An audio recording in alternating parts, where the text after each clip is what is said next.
Tu fais peut-être partie des personnes qui m'ont dit s'être senties apaisées ou plus sereines après avoir écouté le dernier épisode. Après t'avoir accompagné pour comprendre et mieux vivre cet isolement, aujourd'hui je te donne des conseils supplémentaires. Pas seulement pour que tu vives mieux cette période, que le bateau qui t'abrite reste à flot, mais pour que tu en profites et qu'à la fin de cet isolement forcé, tu aies encore parcouru du chemin vers ton épanouissement. Ton navire aura amélioré sa résistance, sa voilure, et son capitaine sera bien plus doué pour traverser les futures tempêtes. Promis, si tu n'appliques ne serait-ce que la moitié de tous les conseils de cet épisode, ta transformation te paraîtra incroyable, et tu m'enverras, d'ici quelques semaines ou quelques mois, un message pour me dire que cette épreuve t'a permis de profondément changer ta vie. Bienvenue à toi, tu es sur le podcast Dépasse-toi. Je suis Sylvain Viens et je partage avec toi tous les sujets qui m'ont permis et qui te permettront d'atteindre une vie riche, épanouie et pleine de sens. Si tu veux profiter de chaque épisode dès qu'il sort le mardi, je te conseille de t'abonner via ton lecteur de podcast. Et surtout, tu peux le partager aux personnes à qui tu tiens et qui pourraient aussi en bénéficier. Et pour aller encore plus loin avec moi, tu peux te rendre sur mon site sylvainviens.com et t'inscrire à la newsletter. Je vais revenir très rapidement sur les problématiques qu'on m'a exposées, juste pour te préciser certaines choses. Certains m'ont dit n'avoir pas suffisamment de temps, ou n'avoir pas suffisamment la forme pour traverser cette tempête. Alors je ne juge personne, mais c'est souvent une histoire de choix, et donc de responsabilité. Sache que par exemple, en 4 heures de télétravail, tu dois faire bien plus qu'en 8 heures de présence à ton bureau.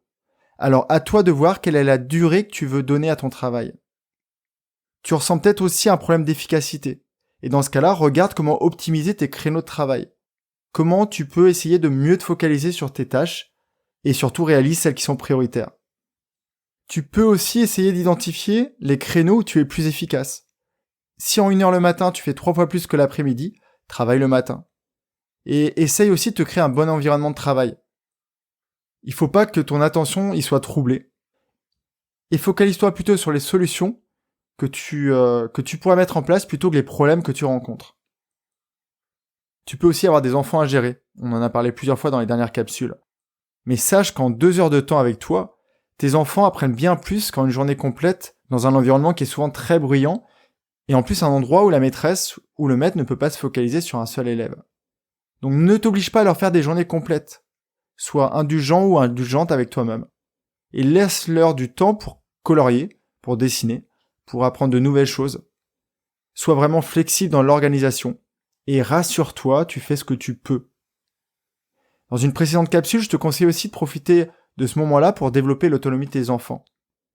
Ça va leur permettre d'améliorer l'estime d'eux-mêmes. Et surtout, ils vont se créer une base solide pour la suite. Ils vont avoir beaucoup confiance.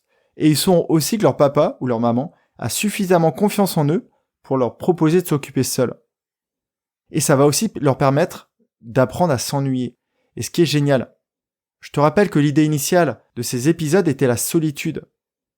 L'ennui, c'est indispensable pour avancer vers une vie riche, épanouie et pleine de sens. Et je crois qu'on en parle ensemble depuis très longtemps aujourd'hui. Je reviendrai pas non plus sur cette envie de te détendre, car j'en ai beaucoup parlé dans les derniers mois. Profite de ce moment pour identifier les cercles vertueux et les cercles vicieux de ta vie.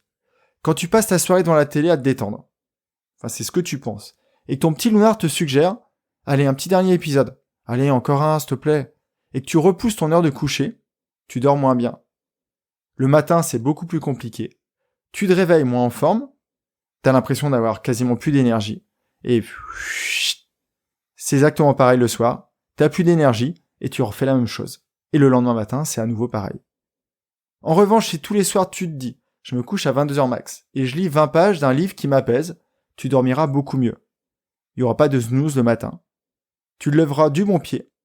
Et surtout, la journée qui arrive sera bien plus enrichissante et épanouissante. Et en plus, ton système immunitaire profitera aussi de plus d'énergie. On en reparlera un peu plus tard dans l'épisode.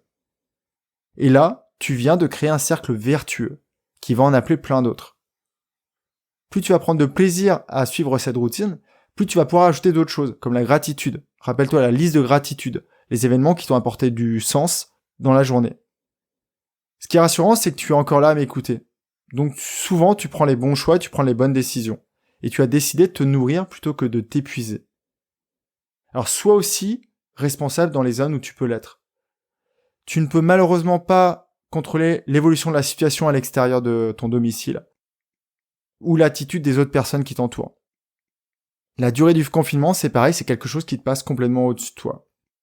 Mais par contre, tu peux agir sur tes comportements, sur ta consommation de médias, sur la manière dont tu vas avoir d'organiser ta journée, et bien sûr sur l'état d'esprit que tu décides d'adopter. Le premier de ce conseil, que je ne peux que marteler, c'est de respecter ce confinement. C'est pas seulement pour toi, c'est aussi pour tes proches, et c'est pour le monde qui nous entoure. Plus le confinement sera respecté, plus sa durée sera réduite. Et j'espère qu'à travers cet épisode, tous les conseils que je vais te donner vont te permettre de vraiment profiter de cet isolement. Et je suis sûr qu'il y aura le toi d'avant et le toi d'après cet isolement. Je vais livrer tes conseils selon 3 grands axes. Le corps, alors ton énergie de vie, le sommeil.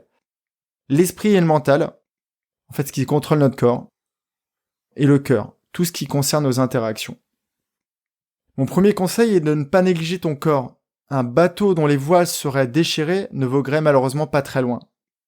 Je te parle souvent de l'interconnexion de l'esprit et de ton corps, donc ne l'oublie pas. Tu peux faire du yoga, du qigong, de la relaxation, la sophrologie, du stretching, de la danse. En ce moment, il y a beaucoup d'élan de générosité et il y a beaucoup de cours qui sont rendus disponibles gratuitement en ligne, donc profites-en. En fait, t'as pas besoin de grand chose. Un tapis, de l'envie, et surtout le fait de comprendre que c'est vraiment indispensable pour traverser cette période. Essaye de repérer tous les bénéfices que tu vas y trouver. Tu vas apprendre de nouvelles pratiques. Tu vas peut-être pouvoir apprendre la salutation au soleil ou la salutation à la lune, ou encore des enchaînements de tai chi que tu pourras garder pour tes futures routines. Il est aussi super important de faire attention à l'apport en vitamines. Donc dès que tu peux, mets-toi au soleil, va respirer de l'air pur. Et en plus, souvent, cet air est bien plus pur que d'habitude. Et c'est tout bête, mais pense aussi à avoir toujours une bouteille d'eau avec toi et hydrate-toi. Et encore une fois, préserve ton énergie mentale. Et ton énergie physique, bien sûr, de tous les comportements inutiles qui ne feraient que réduire ton capital immunitaire. Et bien sûr, pour le corps au-delà du sommeil, dont on a un petit peu parlé, l'alimentation est extrêmement importante. Donc ne tombe pas dans le piège de la junk food. Assis dans ton canapé, essaye de réduire le sucré, essaye de réduire le salé. Et en plus, il est difficile d'en acheter en ce moment, donc tu peux encore y voir une grande opportunité pour essayer de te dépolluer de l'intérieur. Mon second conseil concerne le mental. C'est un peu le gouvernail de ton bateau. C'est celui qui va te permettre de passer à travers les différents creux que l'on va connaître. J'ai beaucoup parlé de l'écriture et de la parole, donc je vais pas revenir dessus, mais ça te permet quand même de calmer ton mental, de clarifier tes pensées, de réduire ton anxiété. Mais maintenant que tu l'as vidé, ton mental, ou que tu l'as apaisé, tu peux le re-remplir. Donc profites-en pour apprendre de nouvelles choses. Je pense que tu le fais déjà tous les semaines en m'écoutant. Mais va plus loin. Lis des livres. Peut-être relis des livres. Essaye d'apprendre des gens qui ont traversé ces périodes de chaos. Si tu es abonné à la newsletter, je reviendrai sûrement sur des ouvrages que je trouve essentiels. On a déjà parlé des accords Toltec ou du moine qui vendit sa Ferrari, mais il y en a plein d'autres. Et il est possible dans les prochains jours que je fasse des petits épisodes, des petites capsules très courtes sur ces livres. Mais regarde aussi de ton côté. Dans ta bibliothèque, tu as sûrement des ouvrages que tu as déjà lus et que tu vas pouvoir lire avec un nouveau prisme, avec de nouvelles connaissances que tu as acquises.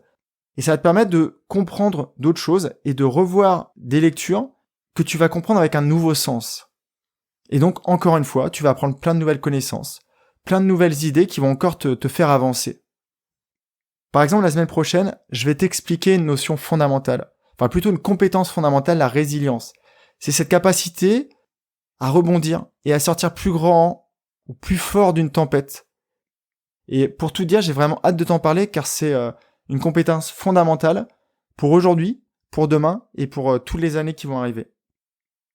Je t'ai parlé des voiles, du gouvernail, et voici un conseil pour ton cœur maintenant, pour la soute. S'il est léger et positif, tu resteras à flot. Si jamais son poids est trop important, ça pourrait te faire couler. La semaine dernière, je t'avais déjà donné un conseil, que j'espère tu as suivi à la lettre, c'est de rester connecté au monde qui t'entoure. Prends des nouvelles, rassure tes proches, rapproche-toi de personnes dont tu t'es éloigné. Mais tu peux essayer aussi de te fixer vraiment des habitudes. Par exemple, te dire que tu contactes une personne tous les jours, que tu envoies 3 textos par jour, j'en ai déjà parlé plusieurs fois. Ou alors que tu dis que tous les jours tu chattes 5 ou 10 minutes avec un bon ami, que tu as peut-être pas vu depuis longtemps. Je sais que ce genre de conseil peut paraître un peu contradictoire avec la notion de liberté ou de flexibilité, mais c'est tout le contraire. Je te conseille de te créer un cadre que tu vas pouvoir remplir de choses qui vont te servir. Alors ne te force pas à les faire. En ayant ces comportements, tu vas récolter tous les bienfaits et ça va te faire du bien. Et enfin, pour finir, l'esprit, c'est un peu le capitaine de ton navire. Avant de te donner le conseil, je te précise rapidement la différence que je fais entre le mental et l'esprit. Pour moi, le mental, c'est ton cerveau, c'est la manière dont tu l'alimentes. C'est la manière dont tu contrôles tes pensées qui, je te rappelle, font émerger tes émotions et tes comportements. Ça peut être de la méditation, ça peut être de l'écriture. Quand je parle de l'esprit, je parle de quelque chose qui est plus profond. C'est un peu comme quand je te parle de l'ego. C'est un peu la compréhension du monde, c'est les croyances, c'est les différentes réflexions qui te font avancer vers ton chemin. L'idée ici, c'est de travailler sur ton état d'esprit. Si tu te dis que cette crise est la moins bonne des choses qui pouvaient t'arriver, alors tu vas épuiser ton mental en ruminant, en allant vers le passé ou en te projetant dans des choses qui sont pas très productives. Mais si tu arrives à te convaincre, comme j'essaye de le faire depuis plusieurs semaines, que c'est une superbe opportunité pour grandir, tu n'auras plus la même énergie. Et tu vas avoir envie de faire plein de nouvelles choses qui vont te servir tout de suite, mais surtout qui vont te servir après cette période post-isolement. Rappelle-toi cette phrase de Mandela, « Never a failure, always a lesson ».